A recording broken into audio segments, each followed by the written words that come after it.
Hey guys, and welcome back. It's Grant Broggi from the Strength Coach, and today I want to talk about should you do a powerlifting meet? If you like the video, please like and subscribe to the channel. We advocate for people of all ages and backgrounds to train with barbells. And that's because there's no better way to get stronger, maintain your strength, preserve your strength than by doing the big barbell lifts. So whether you're 9 or 90, we kind of have you do the same thing or advocate the same thing. Get yourself stronger so that you can be in control of your life. But if you've been lifting for a while or you've been following this channel for a while and aspirations of hope that one day you will too lift, you know that as you get stronger, the law of diminishing returns starts to take effect, meaning the stronger you get, the harder it is to get even stronger. So the question becomes, when you get strong, now what? Am I strong enough? Do I just keep lifting? Do I just deadlift 500 pounds over and over again until I die? Yes, you should do all of those things. But at the same time, you're always in the pursuit of getting stronger, which you know that, and some of the things that hold you back end up being just life, traveling across the country, doing marine stuff, who knows, whatever your scenario is. That's why I think that if you've been lifting for a little while, or even if you're brand new, signing up for a powerlifting meet is a great thing to keep your training focused. Now, a lot of times when I tell normal gym goers that they should do a powerlifting meet, they look at me like I'm crazy and they tell me, well, yeah, but I'm not that strong, and oh, well, my deadlift's not very good, or oh, my bench press sucks, or my press isn't very good, and they tell me all these reasons as to why they can't do a meet. But the problem is they're comparing their numbers to like freaks of nature, the Jonathan Oldhams, the Larry Wheels, the Dan Bells, all of these people. And like, that's not you, man. You're just a weightlifter just like me, or maybe a power lifter. Think of it this way. It's like when you run a race, right? Most people have run a 5K. They've done a turkey trot for Thanksgiving or a jingle bell run, at Christmas time. They've done a 5K. And there are people there that are elite level athletes that run for a living and they beat everybody.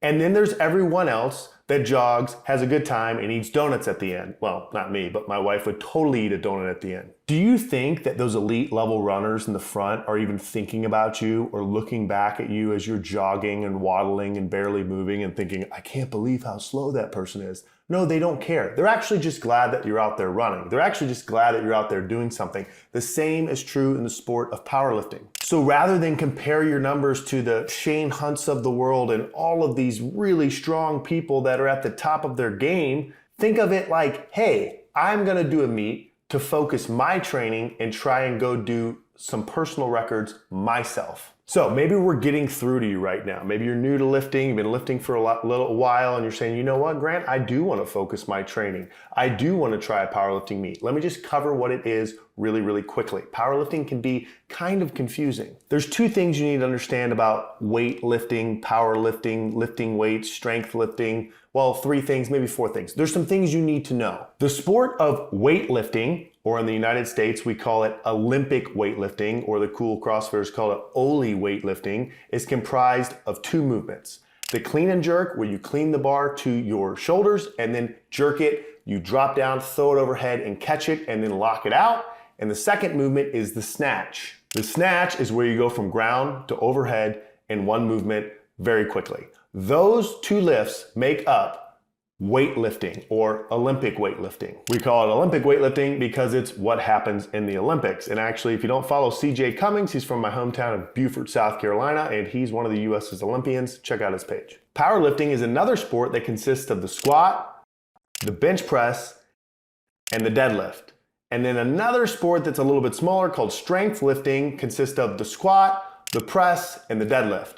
On all of these different sports, weightlifting, powerlifting, strength lifting, the rules are basically you get 3 attempts at each thing. So if we're going to squat, I'm gonna go up, I'm gonna attempt my squat, and then I'm gonna come back and I'm gonna say, okay, I just squatted 405, now I wanna try 425. The weight can never go down. So whatever you open up with, you want to start with something that you're confident in so that you can go higher. You'll get through your 3 attempts of the squat. You'll squat, a bunch of other people will squat. You'll do your second squat, a bunch of other people will squat. You'll do your third squat, and then there'll be a break, and then they'll switch over into bench press.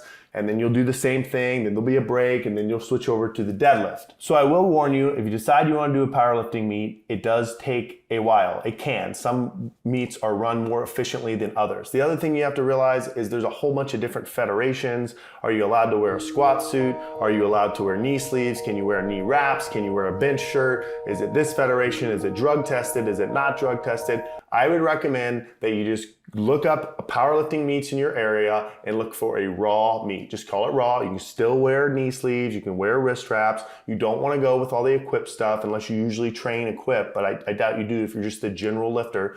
Do a raw meet. USPA, USAPL, these are some of the names. There's a bunch of new ones. I don't know them all, but you can find a powerlifting meet in your area. And then that's what you do. You mail in the check, you sign, you pay for it, right? And now you're committed. You're gonna do this meet, and you tell your friends, I'm gonna do this powerlifting meet. And then you're like, well, heck, now that I'm gonna do it, I wanna do the best that I can. And you train really hard, and you prepare, and hopefully you have a coach, or at least your first time in a meet, someone to handle you, kind of help you select your warm-ups and get through the meet. But it can be a really fun time. It can focus your training, and it's another whole set of PRs that you can have. You can be like, well, I've done 500 in training, but I've done 496 as meet PR. There's a whole bunch of different stuff. So new to lifting, brand new, like you're on month 2, you're on week 2. Yes, you should totally do one. Find a local one in your area. It'll focus your training. It'll make you serious. Been lifting a couple years? Yes, go do one. You'll have a great time. Been lifting for 6 years and you're bored with it? I mean, go try it. See if that reinvigorates your training. Also remember, if you're getting bored with your lifting, keep lifting. It's a great foundation, but you're allowed to do other things. We got something coming up soon on how to run a fast 3-mile time as I train for my Marine Corps physical fitness test. So we'll be showing you how you can take your strength and turn it into other things. Go sign up for a powerlifting meet. If you like the video, please like and subscribe to the channel. We'll see you next time.